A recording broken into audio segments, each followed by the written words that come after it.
My mom chose my birthday to profit off me. Not with candles or a party, but with a text. I was scrubbing the counter at the Sunrise Brew Cafe halfway into a double shift when my phone buzzed. We sold your car.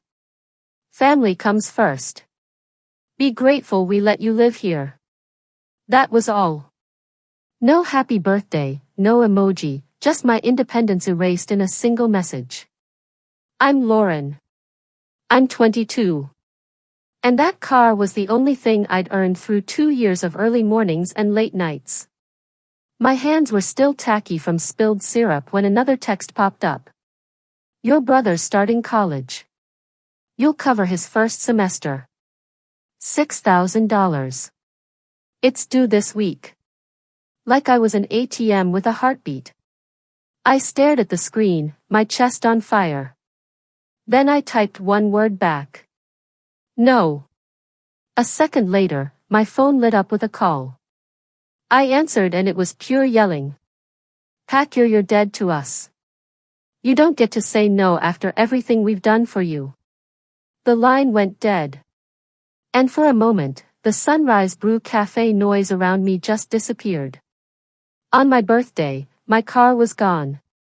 My money was already spent in their minds. And apparently, I was dead for pushing back.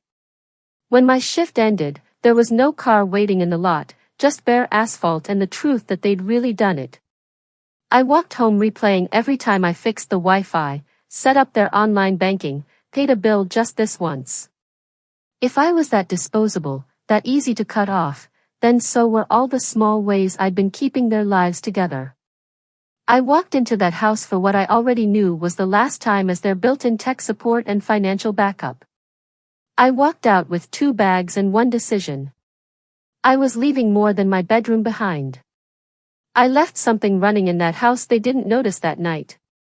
And what they woke up to the next morning when my mom was crying, my brother was screaming, and my dad suddenly went very quiet is where the real story begins.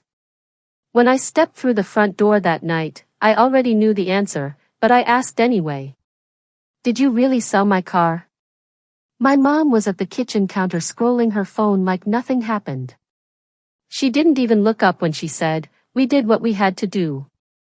Family comes first. Your brother's future comes before your little convenience." My little convenience. 2 years of double shifts in a sticky, loud Sunrise Brew Cafe in our tiny Florida town of Dunedin boiled down to convenience because it didn't match her idea of sacrifice. You didn't pay for it, I said, voice trembling. I did. Every dollar. My dad came around the corner from the living room, TV still blasting some game behind him. You live under our roof, he snapped. You eat our food. You don't get to throw a tantrum because we made a decision for the good of this family. I laughed, but it sounded cracked. You made a decision for your favorite. I said, you didn't sell his gaming setup. You didn't sell anything you paid for. You sold the one thing that was mine. My mom, Karen, finally looked at me then, eyes cold and worn. You're the oldest, Lauren. That's what being the oldest means. You give back. Ethan still had a chance at something better. You could ride the bus or walk. Plenty of people get by without cars. She said it like she hadn't spent months bragging to her friends about how mature I was, how I handled everything online for them. You could have talked to me, I said. You didn't have the right to decide that my money and my car were his. My dad, Robert, moved closer, that vein in his neck bulging. We don't have to ask permission from a child, he said. We kept you afloat for 22 years. $6,000 for a used car is nothing compared to what we put into you. You owe this family. There it was. Not love, not appreciation, just a balance sheet. I looked at the man who had yelled over the phone that I was dead to him and understood he meant it. In his head, I was just a debt to cash in. If I'm dead to you, I said quietly, then stop spending my life. I turned and walked down the hallway to my room, his hand grazing my shoulder a little too hard as he tried to stop me. It didn't knock me down, but it was enough to make me mad instead of afraid. That was their mistake. Anger cleared my head. I shut my door and started pulling my life off shelves and out of drawers. Clothes into a duffel bag, laptop, external hard drive, the small jewelry box my grandma Margaret gave me before she moved to the city, the envelope with my last paycheck, and the printout showing how much I'd paid toward that stupid hatchback. I grabbed chargers, my passport, my social security card, anything that proved I existed outside this house. My phone buzzed in my hand while I worked. It was Olivia, my best friend, replying to a text I'd sent between customers at the Sunrise Brew Cafe. "May, if I leave tonight, can I crash with you for a bit?" Her reply appeared. "Yeah, no questions. Just come." I looked around my room at the familiar chaos of a life I'd been told to be thankful for. The truth was, I wasn't just an extra paycheck in this house. I was the password keeper, the bill payer, the one who set up online banking because my parents didn't trust computers. The one who fixed the Wi-Fi every time my dad yelled at the router. The one who signed up for autopay so the power didn't get shut off during storm season. They kept saying I owed them, but quietly I'd been paying them back for years with my time, my work, and my logins. If I was so ungrateful, so selfish, so dead to them, then they didn't get to keep using me. I zipped up the second bag and opened my door. My mom was standing in the hall, arms crossed. "You're not really leaving," she said.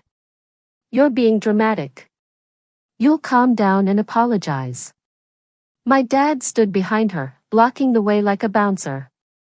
"Put the bags back," he ordered.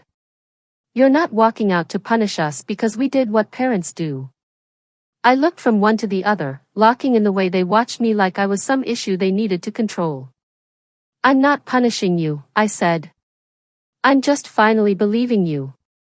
I hitched the strap higher on my shoulder and walked straight past my dad. He reached out like he might shove me again, but this time he stopped cold, like it finally hit him that I was really leaving. I stepped into the sticky night air of Clearwater Bay and texted Olivia. "On my way." While I waited for her car at the end of our street, I pulled up the list on my phone of every account, every bill, every login I handled for this house. Power, water, internet, streaming services, bank portals, budget spreadsheets. I scrolled slowly, feeling something sharp and steady settle in my chest. They thought all they lost tonight was a daughter and a car. They had no clue how much of their daily lives actually ran through me, and I was done handing it over for nothing.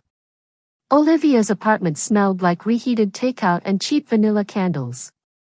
And for the first time all day, that smell felt way more like home than the place I just left. I dropped my bags by her couch and sank into the cushions like my body had finally remembered gravity. Olivia tossed me a bottle of water and didn't push. Just sat in the armchair across from me in her scrubs, waiting. I told her everything in one long breath. From the birthday shift to the text about my car to the $6,000 they decided I owed for a degree I wasn't even the one earning. She listened, swore under her breath in all the right spots, then said the one thing nobody in my family had ever bothered to say. "That's messed up. Lauren, you know that's not normal, right?" I did know. I think I'd always known. I just never had proof they'd actually try to cash out my life like that until today. When the adrenaline faded, what stayed wasn't just pain. It was this cold, organized kind of anger that made me want to start sorting things instead of yelling about them. I pulled my laptop from my bag, opened it, and stared at the familiar icons lighting up the screen. For years, my parents had shrugged and dumped every piece of mail and every password on me, saying things like, "You're good with computers. You handle it. And, we don't trust putting our information online, but if you're doing it, it's fine." They hated tech until it made their lives easier. I'd connected their utilities, their bank, their card statements, their paychecks, all to dashboards and apps that pinged my email when something was due. I'd built it bit by bit, not because I loved it, but because I hated that sick feeling of coming home to a shut-off notice taped to the front door. "What are you doing?" Olivia asked, watching the screen. "Undoing," I said. First, I logged into my bank account and moved every cent with my name on it into a separate account I'd opened months ago just in case.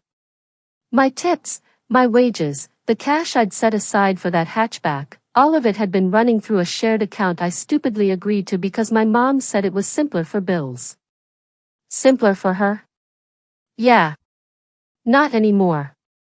I left their direct deposits, their money alone. I wasn't trying to take anything. All I wanted was my own work back in my own hands. Then I logged into the utility portals, power, water, internet. I was the main email on every one. I pulled my card details, shut off autopay, and switched the contact email to the one address they never checked and always ignored alerts from.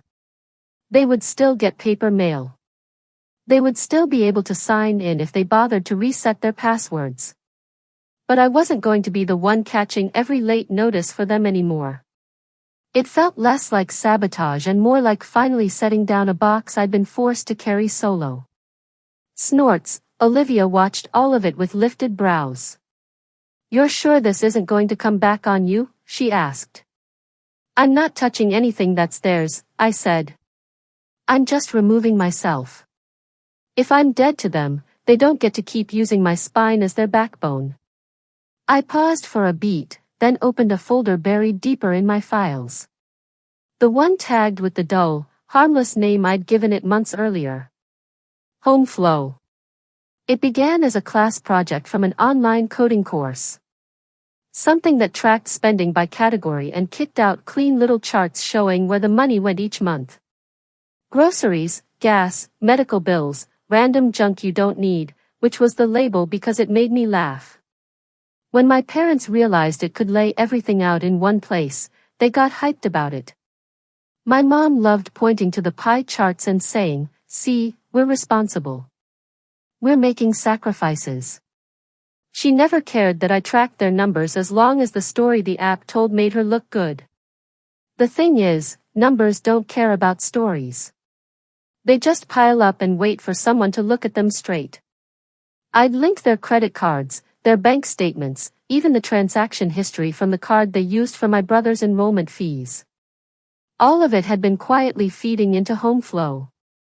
Before I left the house, I hadn't touched their desktop once. I didn't need to. Months earlier, when I set everything up, I'd turned on a sync feature that kept my laptop and the family computer mirrored because it made it easier to troubleshoot when they called me freaking out. What they had in their living room was a slightly older copy of what I had right here on my lap. I clicked into the settings and scrolled past the colorful graphs down to the part almost nobody ever bothers with, reports and notifications. Until this point, I'd kept the reports to myself so I could track where the cash was leaking and casually suggest cutting a streaming app or easing up on takeout. Those talks never landed right. They always wrapped with "we work hard, we deserve a little something," which somehow always meant they got more and I got less. This time, I flipped the rules. I set Home Flow to send out a complete 30-day snapshot first thing in the morning, every bill I covered, every dollar I put in, every sporting goods charge for my dad's fishing stuff, every online clothing haul my mom clicked place order on while telling me we were tight this month. Under recipients, I added emails that had nothing to do with utilities. My mom's, my dad's, my Aunt Deborah's, my Grandma Margaret's, a couple relatives who always liked and shared my mom's family first posts, the people whose opinions mattered more to her than mine. I wasn't lying. I wasn't twisting anything. I was just aiming the app at the audience she'd been playing to and letting the numbers talk without her script. Olivia let out a slow breath. "That's brutal," she said. "It's just the truth," I said. "They're the ones who made sure the truth would look ugly." I hit save and leaned back, feeling the tightness in my shoulders ease into something close to relief. I shut the laptop and stared at the ceiling. Tomorrow morning, while I poured coffee for tourists and locals, the house I grew up in would wake up to a very different kind of birthday surprise. They sold my car and called it a sacrifice. In a few hours, they'd finally see what they'd really been giving up all along. The next morning, my phone started lighting up before the sun did. It buzzed so hard on the coffee table in Olivia's living room that it slid, tapped my empty water bottle, and woke me. For a second, I didn't know where I was. Then I saw Olivia's ugly beige ceiling instead of my old bedroom, and everything hit at once. I grabbed my phone, missed calls from Mom, missed calls from Dad, a chain of texts from my little brother Ethan, a few from my Aunt Deborah, even one from my grandma, Margaret, who usually only texted, "Happy Easter and love you, honey," twice a year. The notification bar was solid red. I opened the family group chat first, the one my mom used like her own PR feed. The last message before last night was a photo of Ethan's college acceptance letter with a caption about how proud she was and something like, "Our sacrifices are worth it." The new messages were nothing like that. "What is this, Karen?" From my aunt. "Why does this thing say Lauren paid half your mortgage for 3 months?" From another relative. "Are these numbers real?" From my grandma. Above all of it sat a forwarded email I recognized instantly. Clean white background, blue header, the logo I'd thrown together for my little project. Home flow monthly breakdown underneath lines and charts and percentages. Under user Mitchell household, my app had laid everything out in direct simple rows. My contributions in one column, my parents in another. What went to actual bills in green? What went to discretionary spending in red? Date stamps, amounts, categories like utilities, groceries, tuition, and my personal favorite, non-essential leisure, which is where my dad's fishing gear and my mom's online shopping trips lived. Someone had hit reply all. That someone was Brenda. I thought Lauren was barely helping out. "Karen," she typed, "because this looks like she's been keeping you two afloat." I could practically hear her voice through the text, tight and hurt. I flipped over to Ethan's messages. The most recent one was in all caps. "What did you do?" Then another right after, "Mom is crying her eyes out." And then, "Dad is outside yelling at the neighbor about some stupid computer and false numbers." I rubbed my face and typed back. "I didn't fake anything. It's literally your bank and card statements. Those numbers are theirs." 3 dots appeared, then disappeared, then appeared again as he tried to figure out what to say. While I waited, I picked a random call and answered. It was Aunt Deborah. She did not bother with hello. "Lauren, sweetie, are you safe?" she asked, voice shaking. I said, "Yes, I was with Olivia." "Good," she said, and I heard her exhale like she'd been holding her breath all morning.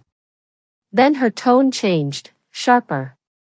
"Now you tell me, did your parents really sell your car to pay Ethan's tuition after you paid for most of it yourself?" That word most stung. "All," I said. "I paid for all of it. They registered it in Mom's name to save on insurance and then they sold it without asking me." The app just shows how often something like that has happened. Brenda was quiet for a beat. In the background, I heard dishes clinking and the low hum of her bakery. "Your mother told us you stormed out because you didn't want to help your brother," she said finally. "She said you refused to contribute anything and she was tired of your attitude." I laughed and there was no humor in it. "She's known the passwords to that app for months." I said she's seen the charts every time I tried to talk about cutting back. She liked looking at the parts that made her feel noble. She just didn't expect anyone else to see the rest. Brenda swore softly. "Your grandma got that email," she said. "So did Stephen. So did half the people your mom brags to. Your dad is in the yard right now yelling that some hacker broke into their finances." I pictured my dad standing in the patchy grass of our front lawn, red in the face, waving his arms at poor Mr. Thompson next door, insisting a simple spending report was some kind of cyber attack. Meanwhile, my mom would be in the kitchen, phone in hand, trying to delete emails that had already been opened, screenshotted, shared. I didn't hack a thing, I said. They asked me to set all of it up. I just stopped covering for the charges. After I hung up, Olivia wandered out of her room, hair everywhere, carrying 2 coffee mugs. Based on your face, this is playing out exactly how I figured, she said, passing one to me. I raised my phone like proof. The app sent the report, I said. My mom's crying. My dad's blaming hackers. My aunt sounds like someone just had her blindfold yanked off with a crowbar. Olivia took a sip. And Ethan? She asked. Right on cue. Another text popped up. Dad just tried to yank the computer cord out of the wall, Ethan wrote, but Grandma already called him. She asked why you've been paying so much. She's furious. A second message followed. I had no idea it was this bad, Lauren. I thought you just paid the Wi-Fi sometimes. He's saying you did this to humiliate him.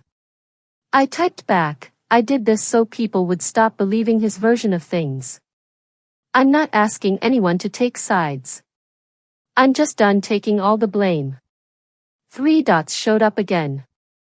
This reply was shorter. He keeps asking me if I knew. Ethan sent. I didn't. I swear. I believed him. He'd always been the golden child. Sure, but also the most protected. When you're busy being the family's future, no one hands you the bills. I know, I typed. But now you do. I put the phone down and looked at Olivia. Outside her window, Dunedin was just waking up. Pink streaks spread across the water. Tourists were already drifting toward the beach.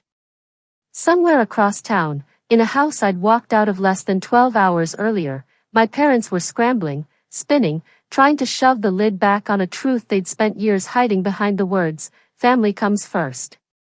Turns out when you remove the person holding everything together, pull her out, and flip on the lights, the cracks don't just show, they echo.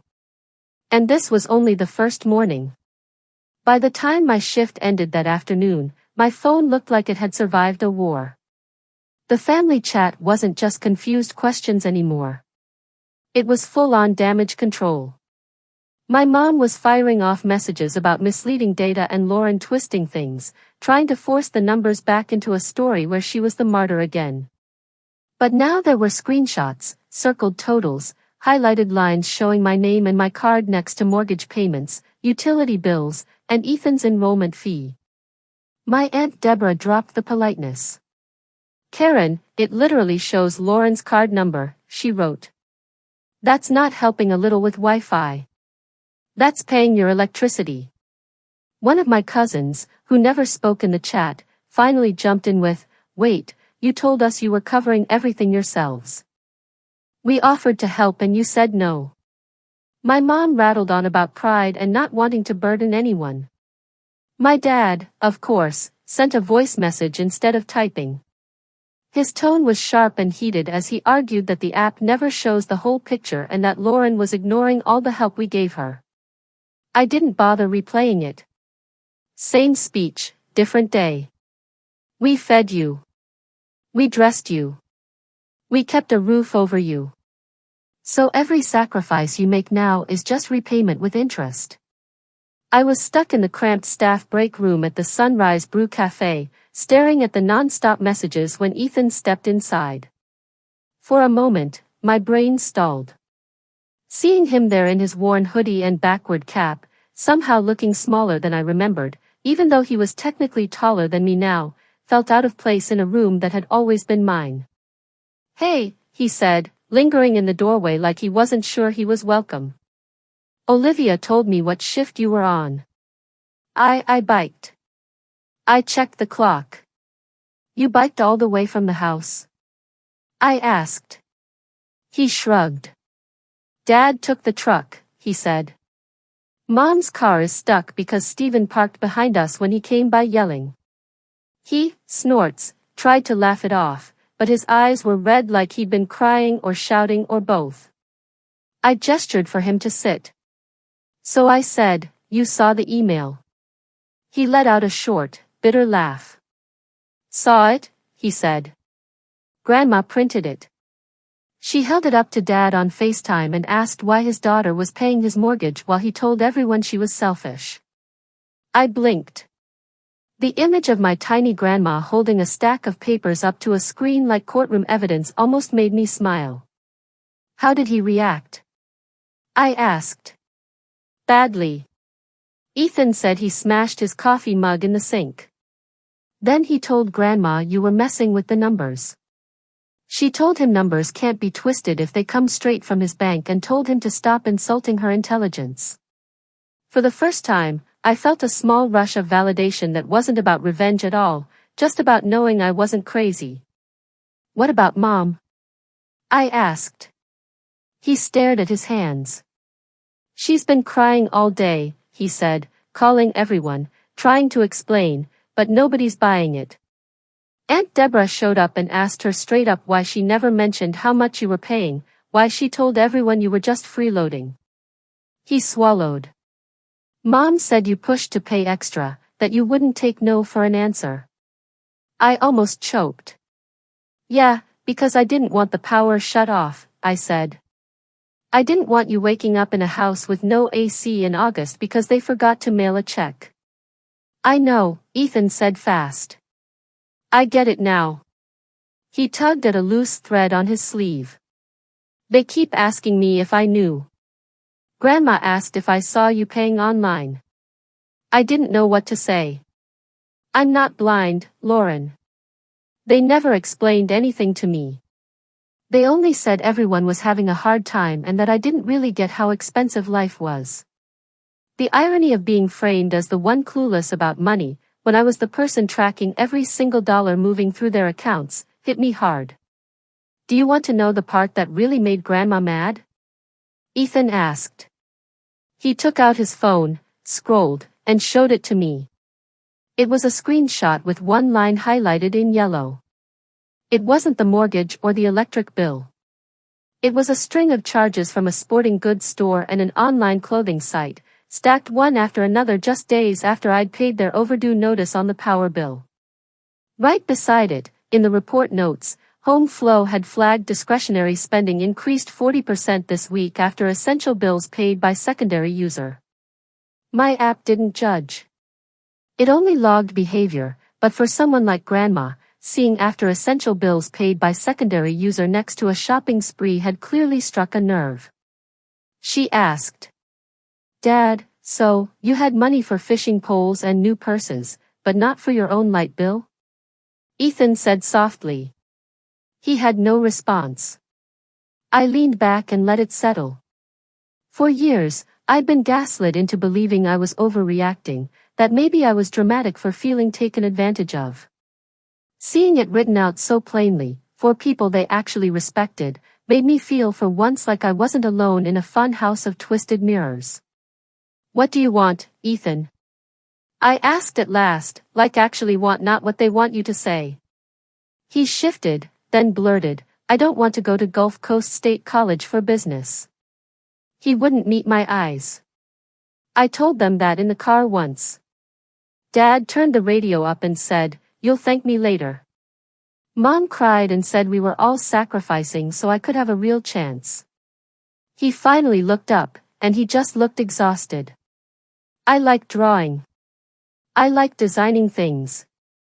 I wanted to go to the community college downtown, take art and design classes, maybe learn game development.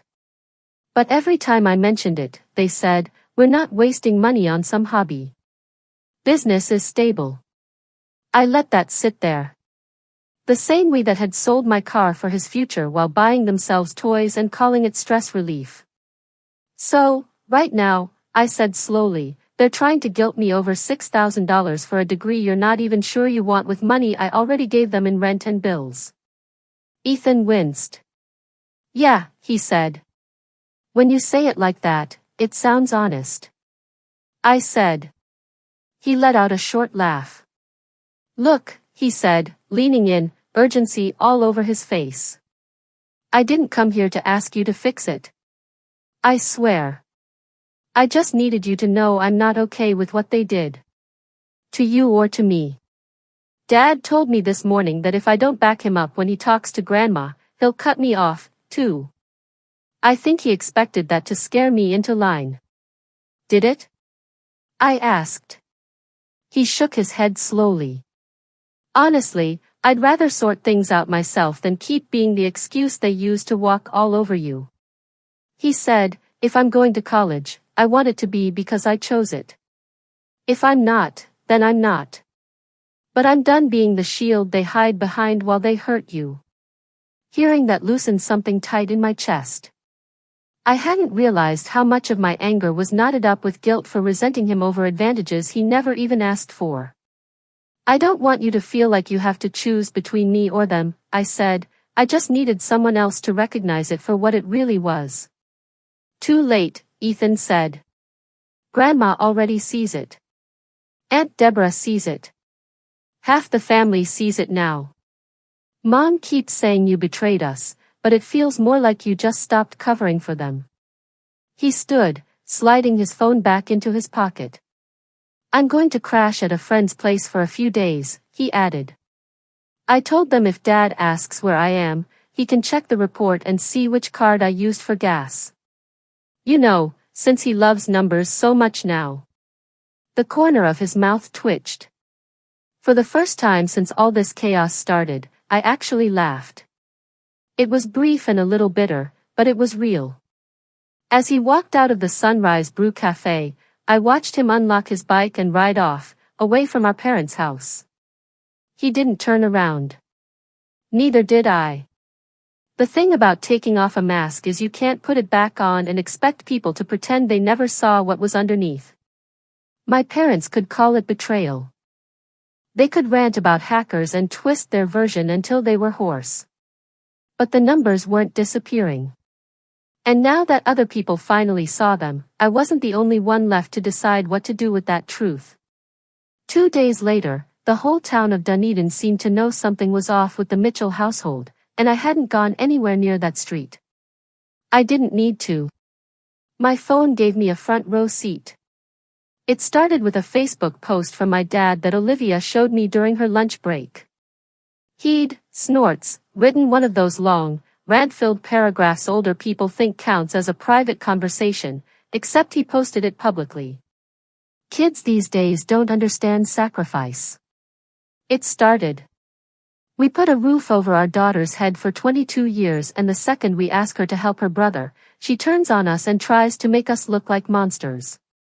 He hit all the usual notes about respect, loyalty, and of course, family comes first. Underneath, a few of his fishing buddies left the standard hang in their man comments, but mixed in between were others.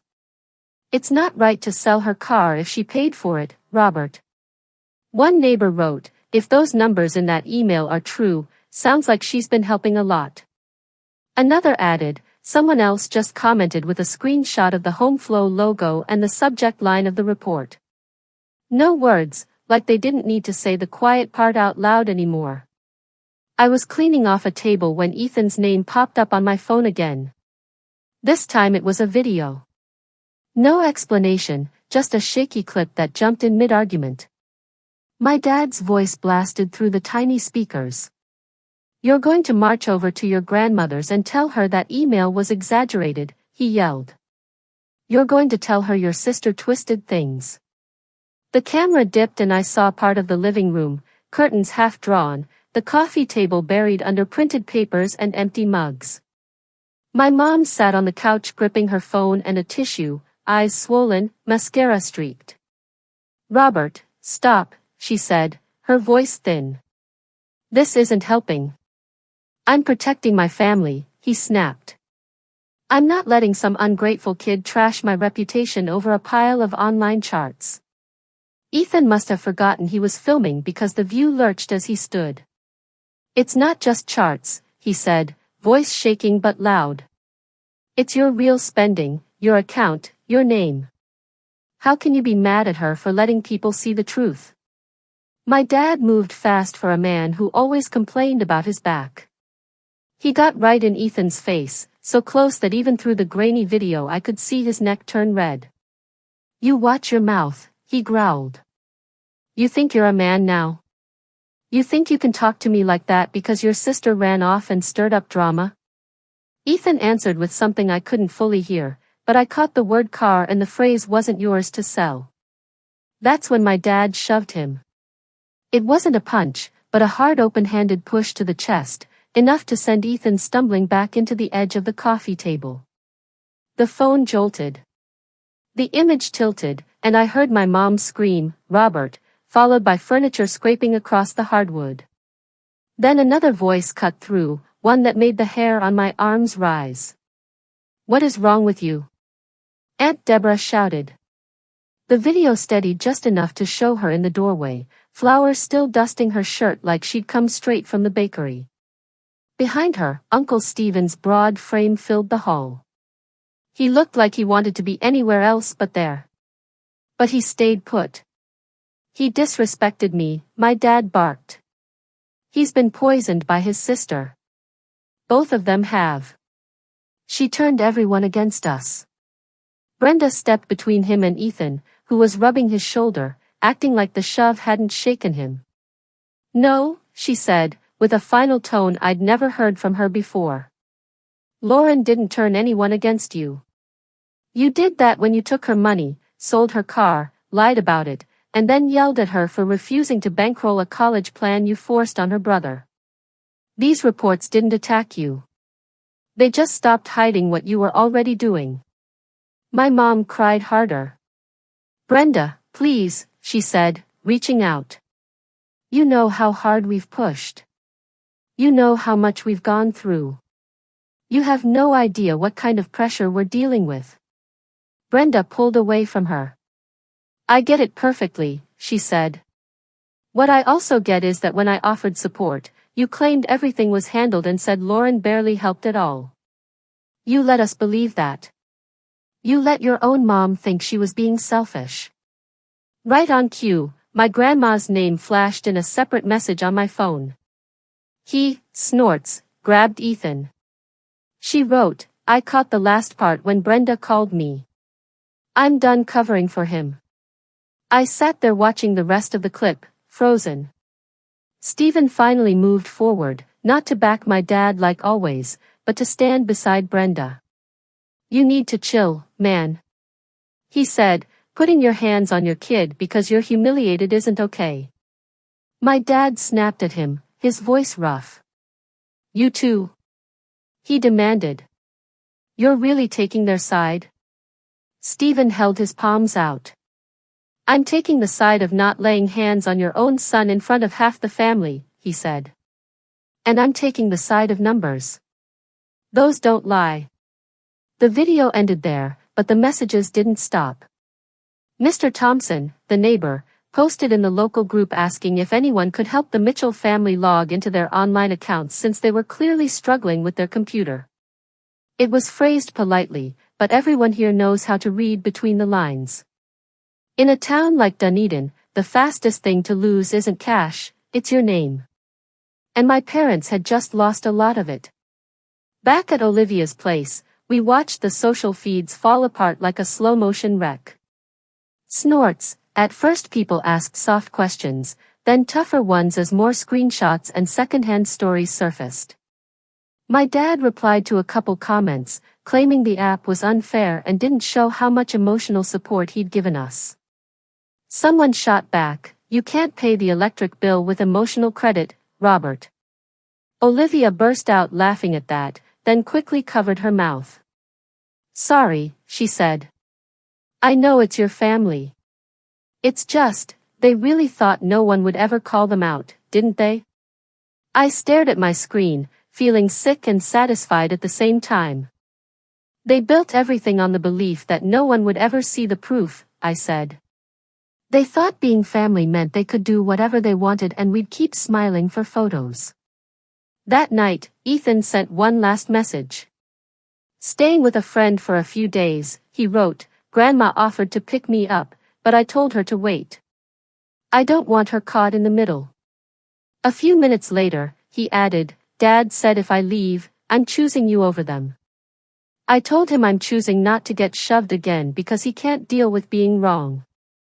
I told him he could stay with Olivia and me if he needed. He replied with a simple I know and a heart. When I finally shut my eyes in Olivia's dim living room, the low buzz of her old fridge filling the silence, I knew this was far from over. My parents kept spiraling, kept grasping at whatever control they still had left.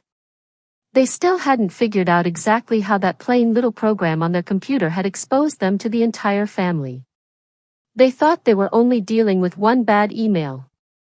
They hadn't realized yet that HomeFlow was still quietly watching, still logging, still ready to send the next report to the same inboxes they were frantically trying to clean up. They'd spent years telling me family comes first. In the morning, they were going to learn what it felt like when the truth came first instead. And there was no delete button big enough to make it disappear. Sunday morning, the town was quiet in that way it always was before church and boat engines, but my phone wasn't.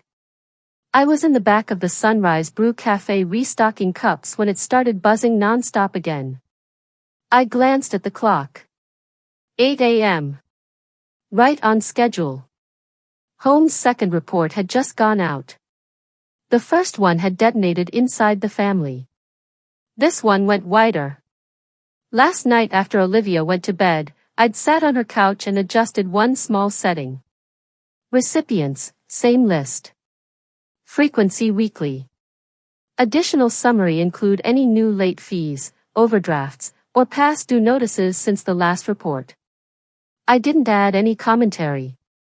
I didn't have to. The system just did what it was designed to do. Show the truth in numbers. I wiped my hands on my apron and checked my messages. Ethan had sent a video again, this time with the caption, "You did say the next morning, right?" I hit play. The shot was shaky, like he'd propped his phone against something on the counter. I saw our kitchen, the one I grew up in, now looking like a crime scene made of paper. Printed emails, bills, and bank statements covered the table. My mom was standing in the middle of it, phone in one hand, the other pressed to her mouth as she cried. Not a delicate tear trickle, but full-body sobs that shook her shoulders. They all got it again. She wailed. My Bible study group, the ladies from work, even Pastor Michael. Why would she do this to us? In the background, I heard my dad yelling from outside. Ethan moved the camera toward the window. Robert was out on the front lawn in yesterday's t-shirt, pacing like a caged animal, phone clutched in his hand as he talked to somebody on speaker. I don't understand these charges, he was saying. They're making it look like we're behind on everything. I need you to come over and help me fix this. I'll pay you. I just need this gone. The voice on the other end belonged to Mr. Thompson. Robert, I already told you, he said, sounding tired. It's your bank, your bills. I can't change them. You've got a power disconnection notice and your water bill is 2 months late. You need to call the companies, not me. My dad ran a hand through his hair, looking around like the whole street was watching, which knowing Dunedin, they probably were. Please, man, he said, the edge in his voice collapsing into something small and desperate. I honestly don't get this online stuff at all. Lauren always handled it. I can't let people think I'm incapable of running my own family. On Ethan's screen, the camera swung back toward my mom. She was scrolling through her inbox, reading subject lines out loud between broken sobs. Home flow detailed update. She read, payment past due. Late fee applied. Insufficient funds. Decline transaction at, oh my God. She dropped the phone like it burned her skin, clutched the table, and started crying even harder. They're going to think we're trash, she gasped. They're going to think we're liars. Ethan steadied the phone and stepped into view. Mom, they don't think anything different, he said softly. They're just finally seeing what Lauren's seen for years. She stared at him like he'd hit her. "You're just like her," she snapped. "Ungrateful. After everything we've done for you, you side with the one who embarrassed us." "She didn't embarrass you," Ethan shot back. "You did when you shamed her for saying no.